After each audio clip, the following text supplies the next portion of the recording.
Rahmat, man sizlarni yaxshi ko'raman. Keyingi 2-3 kommentariy spektakllaringizga tegishli ekan. Birinchisi "Подпольные девочки" шикарный спектакль. За душу берет deb yozibdilar. Iltimos tomog'i bilan kelishib olib Iltimos kelishib olib bunda kommentariyalar bilan. Сегодня видел вас в спектакле, поражен честно. Будучи молодой, сыграть маму не каждому так хорошо. Удачи вам. Это про белый черный. Ha. Qachonlardir men shu Abdulla Qodiriy asari bo'yicha yozilgan Oq va qora turnalar asarida 13 yoshli qizchani rolini ijro etardim. Hozirgi paytda esa ona rolidaman o'sha spektaklda.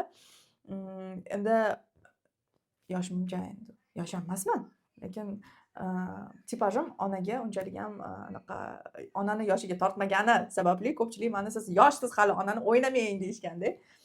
Lekin rejissyorimiz shu ustozim Boris Gafurov, Boris Aleksandrovich Gafurov menga ishonib topshirganlarida shu endi rolni ijro etishga to'g'ri keldi va o'zim ham mazza qilib rol ijro etaman.